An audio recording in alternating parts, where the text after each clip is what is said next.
Hi, I'm John, co-founder of Design Sprint Academy, and in today's webinar, I will talk about work, new ways of working, and how adopting them can help you and your team collaborate better. We can all agree that our organizations provide the context for doing our work and collaboration, so it's vital they are successful. So, what makes a business successful? Well, even when you're starting a new business, in order to have a chance of being successful, you need to solve a customer problem. Staying in business requires the same thing. You need to keep solving the customer problem because products or services that don't generate value for humans will not generate revenue for the business. Growing your business, similarly, keep solving the customer problems, but do it better than your competition so they choose you instead of them. One thing that we all want to avoid so we can keep working and collaborating is going out of business. Unfortunately, that will happen the moment we stop solving a customer problem. Um, that could happen because the problem is no longer relevant or not a problem anymore. The context has changed, people have changed, behaviors have changed, because your solution is not addressing the problem, or because it's a poor or partial solution, or simply because competition is doing a much better job than you are. Case in which customers are choosing your competitions and not choosing you. All of these things happen if you think about because you don't know your customer well enough to know their problem. So one solution to this is to become customer centric, to always know your customer problems. What I like to say is that putting your customers always first is the only viable business strategy to long-term success. It's not only me saying it, there are actually research and studies showing it, just like this study from 2016 from the Design Management Institute, which says that customer-centric companies like Apple, like IBM, like SAP, Procter and Gamble, they outperform their competition, and they're doing it by a huge margin. And they're able to do this because they're much better at detecting customer problems, which helps them stay ahead. Another good thing about this company is the fact that they're actually able to create new markets, to change the markets, to drive the market instead of just reacting to it.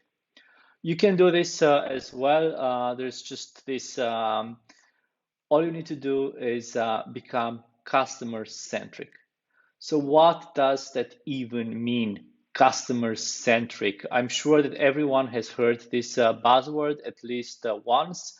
There are many definitions to it, but I'm going to try to break it down as simple as I can. And I will start by saying that you need to know who your customer is. And your customer is not the entire population of planet Earth. It's a very specific audience, and you need to know things about them. They're called insights if they're real, and typically they come from research, from looking at analytics, from observing your customers, and assumptions if it's guesswork. Now, your stakeholders will need to make use of this customer knowledge and use the insights when making decisions, like what new products and services should we build? What's our new priorities? What should we do next? So on and so on. Not only your stakeholders use insights when making decisions, but your team will need to use them when building solutions. And the other condition is that they need to do it collaboratively. Like everyone in your organization need to have access to those customer insights and work together when coming up with solutions. Finally, when it's not possible to work with insights, your teams would have ideas, would have assumptions. That's totally fine. But when they do, you need to have a process so you can always test assumptions to turn them into insights and then future solutions. Um, Easier said than done. So, how can you do all of that without disrupting or changing your current processes? because you might already have some research capabilities, or maybe you're working agile, or you have a process for design or product management. Maybe your company is set up with OKRs, and you've spent a lot of time implementing these processes. The good news is, with new ways of working, I'm going to talk about, you don't have to. They're plug and play, and they're actually going to complement your current processes and boost them, if you will. Also, you want to be able to do it without spending too long learning a new approach and implementing it. Um, what I'm going to present, it's very easy to learn, it's very easy to adapt, and also very effective. In fact, I'm talking to so many organizations, and they're telling me this all sounds so good, we want to do it. However, we're in the middle of a transformation right now, let's do it afterwards. The problem with that is that these transformations the companies are going through seem to be never ending, so they are not going, in the end they don't end up adopting what I'm talking to you about. Well, you don't want to, so don't do that, right? Like, even if you are in a transformation, I think it's still worthwhile considering this, because you can literally plug and play. You can start working like this in no time. Um, and speaking of time, again, you don't want to wait too long to get results, and it's not the case with these new methods I will present, because results come almost immediately in a very short span of time, and here we're thinking about weeks. Um, Finally, because we're talking about new ways of working, you don't want to get pushback from your leadership, and nor from the teams who are going to work with it. So, if you want to become customer centric, improve the way you work and collaborate inside your organization, the solution we recommend, without any of these pitfalls, the solution we recommend at Design Sprint Academy is problem framing and design sprints. And problem framing and design sprints will help you discover new possibilities. Just because you have so much more knowledge of your customer, and you will have a method to make use of it, you can discover these new possibilities. Your stakeholders will be able to make better decisions. Your teams will be able to tackle and solve big challenges. And I'm sure you're solving big challenges at the moment as well, but with these methods, you can do it better, you can do it faster, because it will also allow you to work across functions, embracing diverse perspectives. And in the long run, that's going to lead to a culture of collaboration in your company. So the question is this for you? Is this something that you would want to do? I would say yes, if you're a leader in your company responsible for user experience, product design, software delivery, innovation, or you're part of the talent management teams, and you're looking to either build great products that customer love, or you're looking to change the way of working. Here, I'm not talking about, like I said before, I'm not talking about changing everything that you do today, because probably you're doing many, many good things. What I'm talking about, it's about enabling effective collaboration across functions, um, breaking those silos. This is also good for you if you're looking for a proven method for innovation that helps you validate new ideas quickly. So if you do this, if you successfully adopt problem framing in design sprints, what's going to happen is you will always know which customer problem to solve without wasting time, endless meetings to make decisions about what should we do, when should we do it, who should be involved, and so on. I honestly think that meetings are the new plague in business, and there's like so much waste around meetings that people don't get to do the real work. So problem framing and design sprints is giving you a way to cut through that and focus on what you love doing. Speaking about solutions, problem framing and design sprints will give you a holistic approach to problem solving because it involves people from all over the business, uh, from design, from tech, business people, everyone contributes to the solution. I'm sure that many of you have already been tasked with finding ways to collaborate better, maybe even implementing things like design thinking, and you're having a hard time doing it or even knowing where to start. Well, design sprints and problem framing are a recipe-like format which give you a clear step-by-step guide on how to do this. And that's going to remove that pressure off of you to not know where to begin. And as you do that, you will see that it's going to help your organization, your business adapt and grow because you will simply stop losing time and money in the process. You will stop building solutions that nobody wants because now you have means to validate what customers need before you're spending time and resources and money into building stuff that's going to be discarded. Also, you're not going to invest any more in projects that are doomed to failure because you have way to de-risk even the most crazy and risky ideas. Um, So yeah, this will be what you get if you implement these new methods. And I actually want to share with you about the power of human-centric design, problem framing, and design sprints by sharing a story with you, which I hope you will love. Problem framing and design sprints are new ways of working that can help an organization become customer-centric. But why is it important to be customer-centric?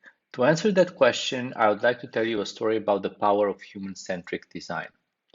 The story is about Doug Deeds, an innovation architect at General Electric Healthcare. Doug spent 2 years working on a new MRI machine, a machine so great that it was submitted for an International Design Excellence Award, the Oscars design. When he got the opportunity to see it installed in a hospital, he jumped at the chance. He was prepared to come away patting himself on the back for a job well done. So he was in the hospital with the technician talking about the machine and its features.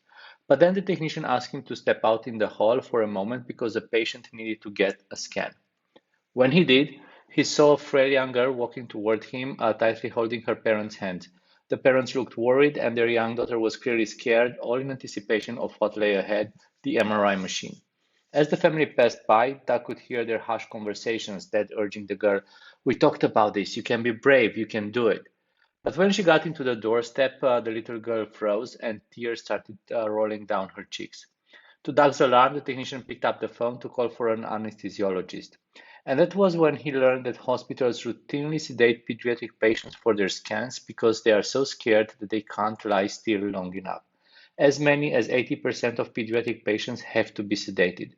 And if an anesthesiologist isn't available, the scan has to be postponed, causing families to go through their cycle of worry all over again. When Doug witnessed the anxiety and fear his machine caused among the most vulnerable patients, the experience triggered a personal crisis for him that forever changed his perspective. Rather than an elegant, slick piece of technology worthy of admiration, he now saw that through the eyes of a young child. The MRI looked more like a big, scary machine you have to go inside. Pride in his design was replaced with feelings of failure for letting down the very patients he was trying to help. He could have simply quit his job, simply resigned himself to the situation and moved on. But he didn't. He returned home and told his wife that he had to make a change. He learned about the power of shifting perspective and started to look at his machine from the children's point of view. He talked to child life specialists, parents, doctors, and learned more about the development stages in children that could cause this anxiety. Next, he created the first prototype of what would become the Adventure Series scanner and was able to get it installed as a pilot program in a children's hospital. Some of the prototypes include the pirate ship, A captain's wheel surrounding the opening of the chamber made the area feel less claustrophobic, where the patient gets to pick up a treasure from the pirate's chest at the end of the scan. And another, a spaceship, a banging of the machine simulating the shuttle shifting into hyper mode. Or the Safari Sunset Adventures. Um, and one day, as Doug was talking to a parent after a scan, during their conversation, the child would not let go of his father's arm and kept pulling on it until the parent asked her, "What is it that you want?" And the child goes, "Can we come back again tomorrow?" And that's when Doug realized he had succeeded. That was possible because he took a human-centric approach to solve his business challenge. How do we design the best MRI scanner? Learning customer insights, the fact that 80% of the children had to be sedated, allowed him and his team turn the business question into a human question by reframing it from the customer perspective. How could one create a scanner experience that children would love? Doing this reframing and solving with the customer in mind inspired the Adventure series scanner, and the results speak for themselves. Sedation dropped from 80% to just 1%, and there was a considerable boost in patient satisfaction. All this was made possible by taking a customer centric approach to essentially the same underlying business challenge. I will wrap up by saying that adopting a customer-centric approach to solving problems can help any organization come up with more creative yet practical and effective solutions that customer will love and which in the long run will give those organizations an edge over their competition. Why are we such big advocates for a customer-centric approach? We've not always worked this way, quite the opposite. It also has not happened overnight.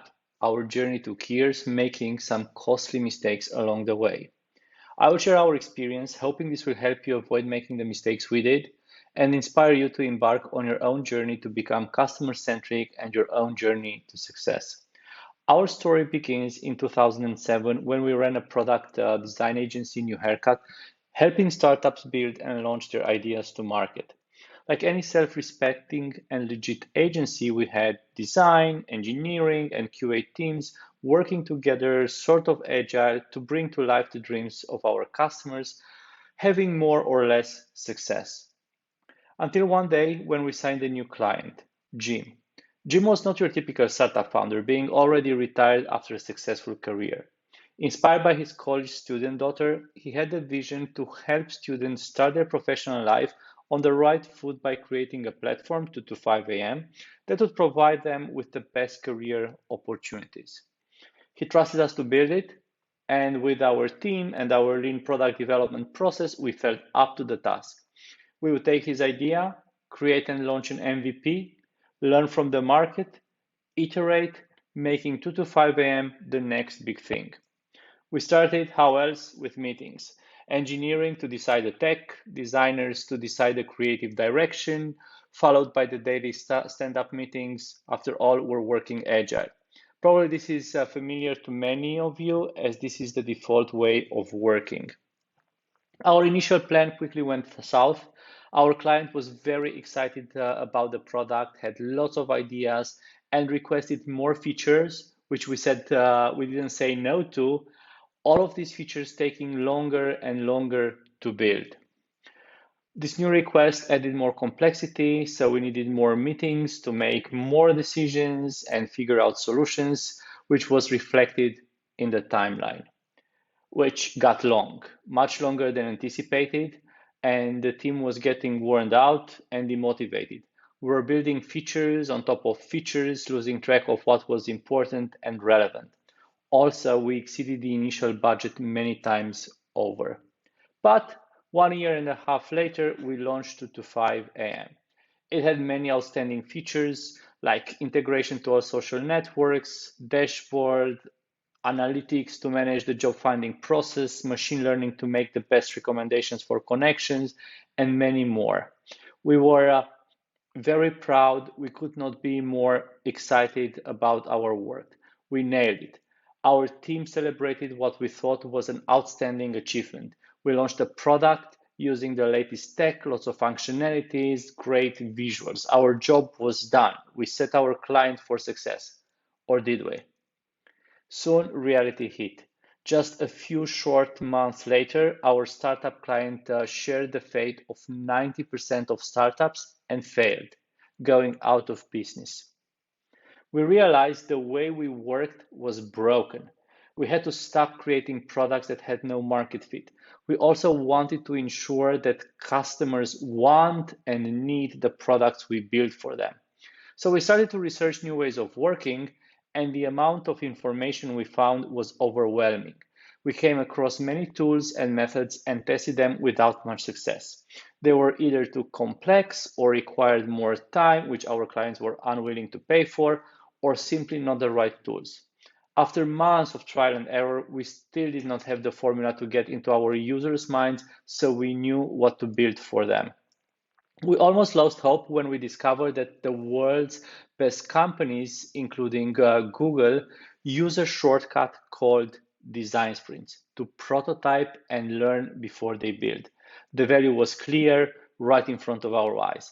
You would save time, resources, you would talk to your customers directly to build something with a higher chance of succeeding. At the time, there was not much information about design sprints, but we liked their promise, so we put together our version of it and included it in our service catalog. Shortly after, we had the opportunity to test the design sprint process with a new startup client, and the results were astonishing. We created a concept and validated with real customer in just 1 week. 3 months later, we launched their MVP. No more additional feature requests, no more endless meetings to make decisions, no more lost time or exceeded budget. So, success. We embedded the method in our workflow to validate solution before executing and made it our default way of working. Soon after, the sprint book was published and revealed the design sprint process to the entire world.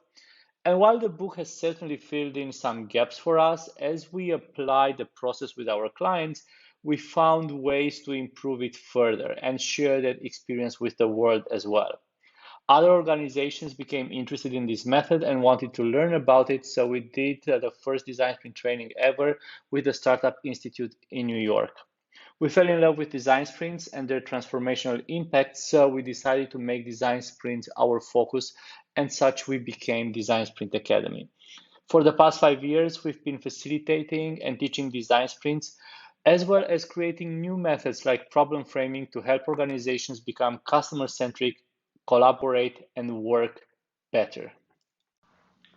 Problem framing alongside design sprints is an effective process to help organizations become customer centric. So let's see what problem framing is all about. And I will start with what problem framing is not. Problem framing is not an ad hoc meeting where people are put on the spot and asked to make big decisions. Without having the right information in front of them, stakeholders will fall back to the most recent things they remember, which might not always be relevant or enough to make an informed decision. The outcome of such a meeting is postponed, delayed, or deferred decisions, all coming with a cost for the organization. Problem framing is not another meeting where people vent their frustrations, talking about problems without understanding what causes them. Decisions taken in such meetings might alleviate symptoms, but not address the root causes, perpetuating the problems indefinitely. Also, problem framing is not a debate where everyone argues and defends their point of view. As much as we think we're being objective, in reality we're all very biased, although we won't know or admit to it. And this does not lead to the best decisions. Problem framing is not an unstructured meeting with no agenda, with endless discussions going off on a tangent, making it impossible for the participants to make a decision. And finally, problem framing is not the type of meeting where the loudest voices or the most powerful stakeholders dominate. So then, what is problem framing?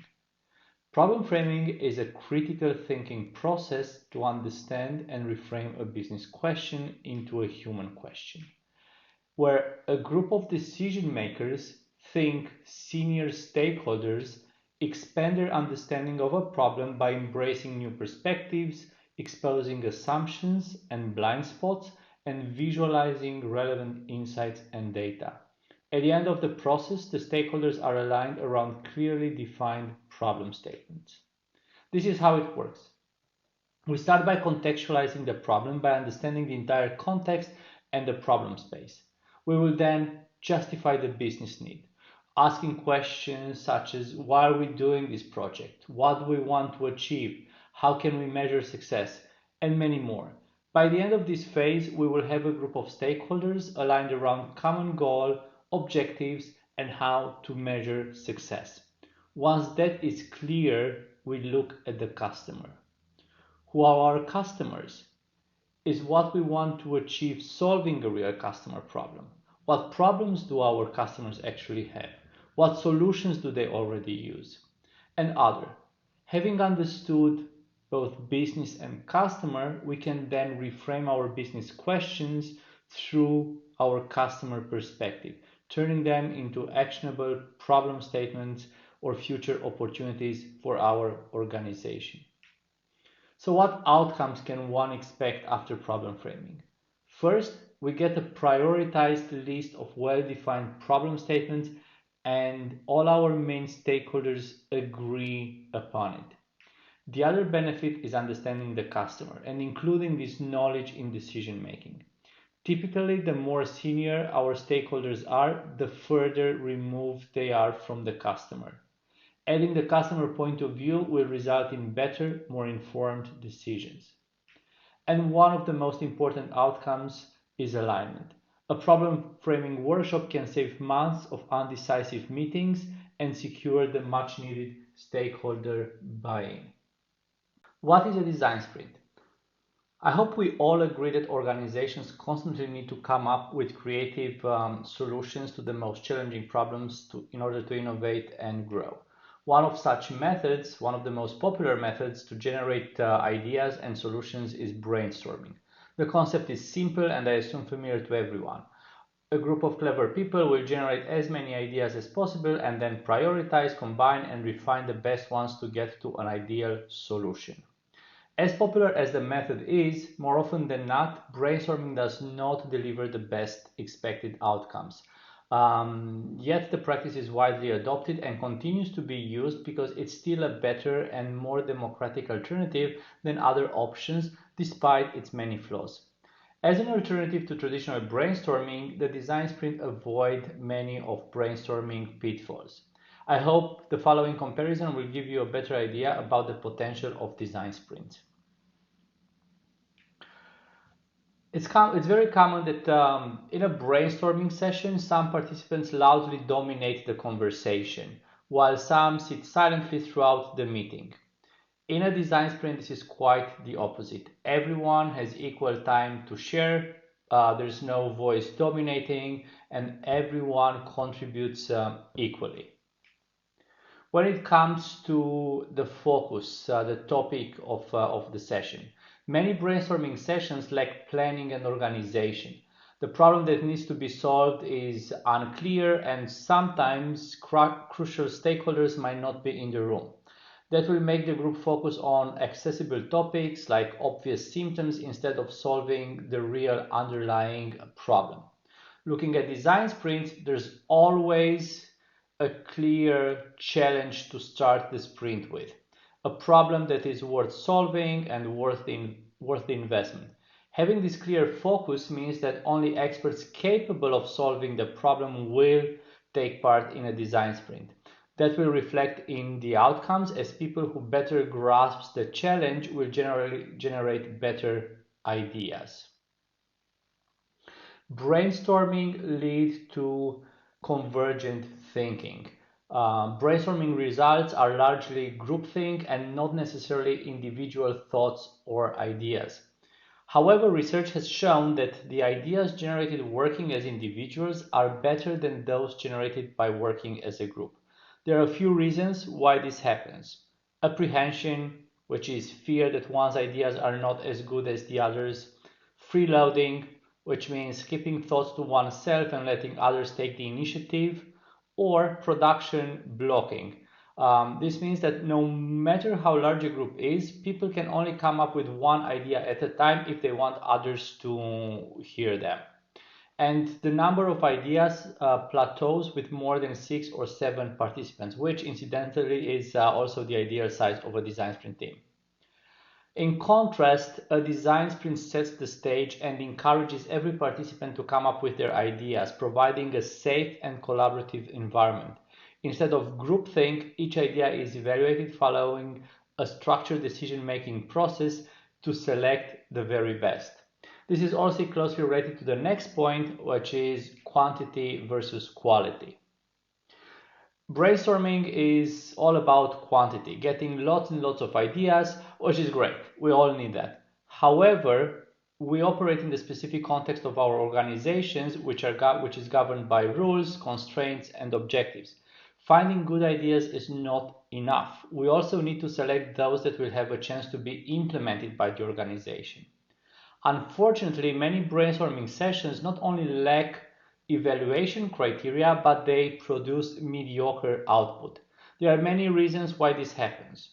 One of them is regression to the mean, meaning that the most capable participants in the session have to adjust to the less competent ones. The other one is no time to think. Some participants need longer to understand the topic and can't provide ideas on the spot. In a design sprint, there is work alone time so that everyone can think, reflect, and then come up with their best work. And there is work together time to discuss and build on each other's ideas. Finally, clear criteria and decision-making process ensure that only the best ideas are carried further. As we just seen before, there is no shortage of good ideas. Brainstorming, which is what we're talking about, make it reasonably easy to come up with lots of them. The hard part is execution. And here's where the design sprint shines and accelerates the execution of the ideas, turning them into tangible outputs. This is possible because in a design sprint, first, we only tackle essential topics for our organization. We always involve the right stakeholders and decision makers. Everyone has an equal contribution, and there is a healthy competition which drives the best idea. But the cherry on the cake is the fact that every design sprint ends with a customer tested prototype, which is very concrete, hence easier to start implementing and turning it into an actual product or service. At the same time, most brainstorming sessions end by deferring decisions. Again, there are multiple reasons why this happens. Ideas are not fleshed out enough and need more input from other experts. The decision maker was not present and their buy-in is required. The team realized they're working on the wrong topic and they needed more information from more stakeholders in order to focus. The delay in decision making and subsequent execution comes with a cost, whether it's time or resources or money, while the design sprint facilitates quite the opposite. It's all about speed, focus, and rapid implementation. Which leads me to my last point. Concrete replayable output versus inconclusive, incomplete output. As we've seen, brainstorming is not the ideal method for problem solving. Many factors can derail the outcomes. It's not to say that brainstorming never works, because it does, but or sometimes it does, but results are not consistent. They're not always conclusive or complete enough to lead to action and to execution afterwards. In contrast, the design sprint is a repeatable process that can be replicated constantly, scaled, leading to concrete, actionable results each time. So what is a design sprint? A design sprint is a human-centered process to solve a problem through effective team collaboration. Starting with a big challenge, the group moves from problem to solution, building a prototype and learning what works and what doesn't by testing this prototype with customers at the end of the week. Yes, because all of the process takes less than a week, and here's how each day looks like. Day one is all about understanding the problem and deciding on one specific area to focus on. On day two, everyone individually creates their own solution to the problem. Then the entire group evaluates the solutions and then decides which are the best ones. On day three, the team builds a prototype based on the selected ideas, a prototype the team will test with customers on day four. There's another way to explain the design sprint process, and that is by making an analogy to the movie Speed, the 90s blockbuster starring Keanu Reeves and Sandra Bullock. This is how it looks. The film starts with a big problem. There is a bomb on the bus that is programmed to explode if the bus slows down below 50 miles per hour. So the bus cannot stop. The other thing we need to look at is who is affected. Well, I guess the people on the bus and any collateral victims on the highway. In a design sprint, we also start with a big and real challenge. And also we need to understand who is affected by it. Once they understood the problem, the movie Keanu had a clear goal: get people safely off the bus without it exploding. In a design sprint, the team also needs to define the focus and the direction of the sprint. Once the challenge and the goal were clear, Keanu and his mates from LAPD came up with different ideas and plans to save the hostages from the bus. The same happens during day two of a design sprint. Everyone comes up with their own way of solving the problem. After discussing all of the ideas, the LAPD had to choose what they thought would work best and make a plan to get these people off the bus. Similarly, in a design sprint, the team needs to select the solutions they would like to test with customers at the end. In the movie, their prototype was a flatbed trailer driven close to the bus to get people off the bus. We do the same thing in a design sprint, not a flatbed trailer, but we build a prototype, we build something that we can test with users. In the movie, they decided to get an injured person off the bus first, as this was a priority. So that was their first user. In a design sprint, we intentionally decide whom we test with. We need to select a specific user, a specific audience, as we cannot tackle everyone. It's really important that we make the tests relevant to our customers. In the movie, unfortunately, the first experiment didn't work. Spoiler alert for those of you who have not seen the movie, she died. Likewise, in a design sprint, you're not always getting a perfect result when you test. And that is fine because the goal is to learn and then use the learnings for improvement. In the movie, they swapped the flatbed trailer for a much safer option, another bus, and they managed to save all hostages. In a design sprint, after testing, we know what works and what doesn't, and we can plan our next steps. We have a validated solution, and we're more confident that customers will adopt it. To summarize, the design sprint is a rapid problem-solving method. The cross-functional team and the structured process make it more effective than work as usual or other methods like brainstorming. Design sprint is also a shortcut to wasting months or even years sometimes building and launching products or services that might not work. This makes the design sprint an effective method to de-risk projects while generating considerable savings, whether that's time, resources, or money. There are already great benefits, but what other outcomes can we expect after a design sprint? Well, in a design sprint, we always end up with a customer tested prototype. And this allows us to learn new insights, build our knowledge, and consolidate our relationship with the customer. Finally, we will have validated or invalidated our hypothesis. We learn what works and what doesn't, which helps us make a better and more informed decision on our next steps. We talked about what design sprints and problem framing are and some of their benefits. You may ask when and where to apply these processes, especially given you already have your own process and workflow in place. I will say that design sprints and problem framing can be used in almost any context, industry, and in any organization because they're essentially decision-making and problem-solving methods. And hey, we all need to make decisions and we all have some problems to solve. For the past 7 years, we've worked with companies of every size, from startups to Fortune 500s in various industries: IT and software, in banking, finance, manufacturing, retail, and we've identified these three major use cases for problem framing and design sprints. One, product design and development. Two, as part of an innovation funnel. And three, in the process of setting up new ventures. Let's go through all of them and see how this works, starting with product design and development. I think that anyone in product is probably familiar with this diagram representing an agile development process. There is a roadmap and a backlog of features which the product team schedules for building in sprints that could be 1 week, 2 week, up to 6 week sprints. At the end of each sprint, the development team releases a new feature, an upgrade, or functionality to customers waiting eagerly. Unfortunately, this ideal scenario plays out quite differently in reality and not for the better. To understand why, we need to look at what fits the agile delivery model, namely all of the product ideas that go into the development. So, who is coming up with these product ideas?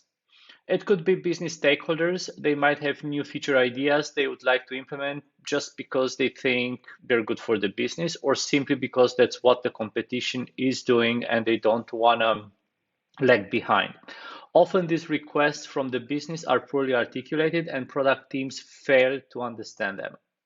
Or there could be tech teams. They might have their ideas to improve the technology and optimize things. Or there is a laundry list of customer requests piling up. Whatever the case is, this all leads to vast backlogs with no apparent business or customer value.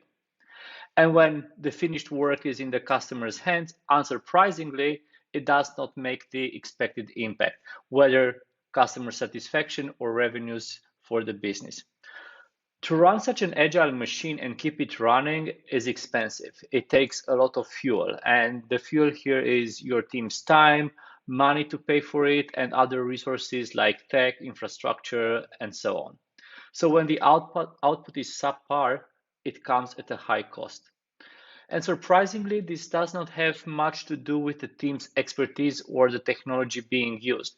Most of the time is the input that generates the problem, which then bubbles up, turning into waste at the end.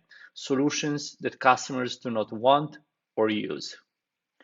But what if we made sure the input was always the right one? What if we already knew what customers want? What if we already knew that customers would love our solutions? Design sprints help achieve that. Teams can de-risk their solutions by running a design sprint before the agile sprints. Design sprints are week-long experiments that allow product teams to validate solutions by testing prototypes with real customers, which would use the same people who would use the finished product. Why then spend weeks or even months building something that might fail when you can learn that in a week and avoid the costly build cycle altogether? Or you could start by building the right thing from the very beginning. With design sprints, the agile machine becomes very efficient. Solutions are validated before development, resulting in valuable outputs. But is that enough? Well, not entirely. The design sprint is a problem-solving process, and as such, most of the focus is in the solution space. 4 out of 5 days of a design sprint are focused there. Teams might end up tackling the wrong problem, a problem that's not worth the investment or is not aligned with the business objectives or linked to the KPIs that stakeholders want to hit. Or maybe there is a problem that has no stakeholder support, which would then jeopardize implementation. So what if we could validate problems just like we validate solutions before building them?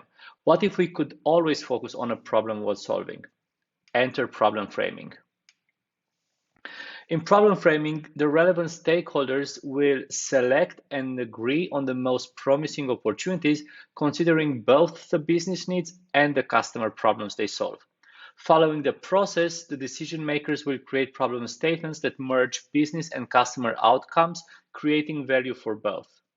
This whole approach makes an agile delivery process extraordinarily efficient and also customer-centric. It involves the right people only when needed, and the customer perspective is there from start to finish. Problem framing exposes the leadership to customer insights, connecting business needs and customer problems to generate clear problem statements. Product teams tasked to solve those problems will have clarity on the business request and they will have the needed buy-in. They will focus then on what they do best, solutions, de-risking and validating with design sprints, and then building using Agile. Which London is one of the organizations that embedded problem framing and design sprints in their product development workflow and then scaled it across the organizations. Find out how they did it, how problem framing became a de facto method to facilitate and make decisions, and which, by watching this webinar we had with their design leaders. Innovation is another field of application for problem framing and design sprints. To manage innovation, organizations use innovation funnels to collect and examine ideas, screen their viability, and decide which are promising enough to turn into new concepts and hopefully new products. At the top of the funnel, there are lots of potentially innovative ideas. That's the easy part, and generally everyone is doing a great job here. There's no shortage of ideas, but how do you ensure that only the most promising and viable remain whilst the others are filtered out? That's where problem framing helps innovators assess the viability of ideas, keeping only those aligned with business goals and company visions and whittling down the waste.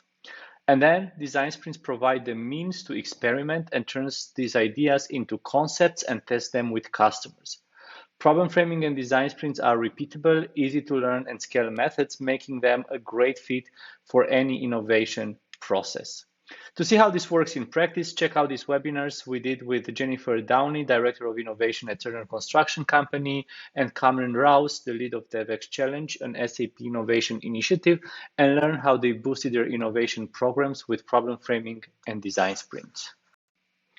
New ventures is another area where one can use problem framing and design sprints. There are two types of new ventures I will talk about: startups and external partnerships large organizations make with each other to explore a new opportunity. It is well known that the failure rate of startups is around 90% and most fail in the early stages. Quite often it's because the core problem they're tackling is not well defined, it's not articulated properly, or is not documented enough. Problem framing helps startups do just that: define and articulate the problem they are solving and whom they're solving it for. Getting the audience right is critical for success, as many times startups miss the mark on the audience. Founders are in love with their ideas and have a hard time letting go. Oftentimes, they would obsess about executing a specific idea. With limited funding to launch a successful MVP, going down the wrong path, making the wrong choices can be very costly and might lead to failure. Design sprints give startups the means to test multiple concepts before committing their limited resources to build an MVP. Design sprint can also help founders raise capital, as investors will be more receptive to a successful customer-tested prototype than they might be to a shiny PowerPoint deck. The lean format, speed, and collaborative nature of design sprints make them a perfect fit for startups. But not only. Large organizations also need to move fast, traditionally slow and bureaucratic, which comes in their way when they try to explore these new opportunities. Besides their innovation programs that we already talked about earlier, large organizations also make partnerships to explore potential new and profitable ventures. The process involves identifying an opportunity, finding the right partner, forming the partnership, going into an agreement, and then working together. Problem framing is particularly helpful to identify opportunities, often including the future partners, and then design sprints can be used to validate concepts and the market fit.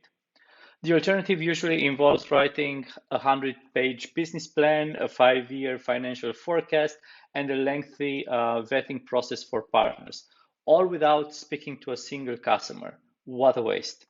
Instead, problem framing and design sprints give an almost unfair advantage to organizations that want to move fast when trying out new ideas.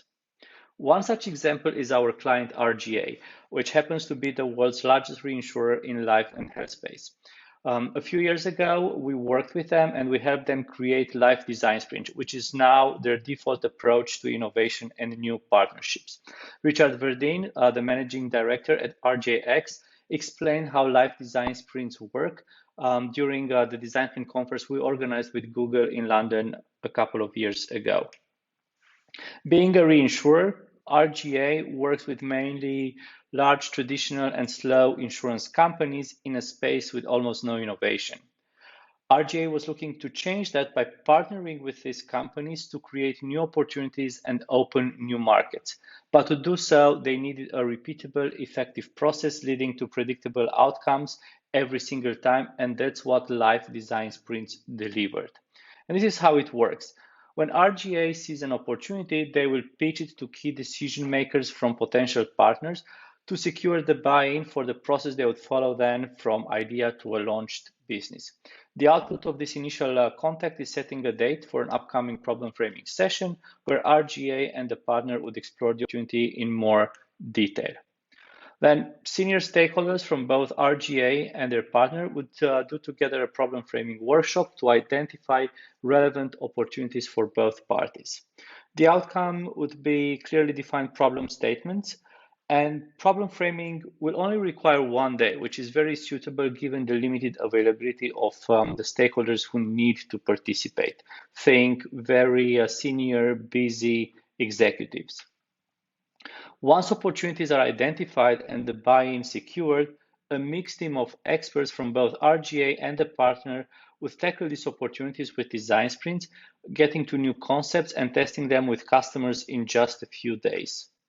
And then customer tested prototypes would be turned into an MVP with both RGA and the partner financing the development until they launch a new product.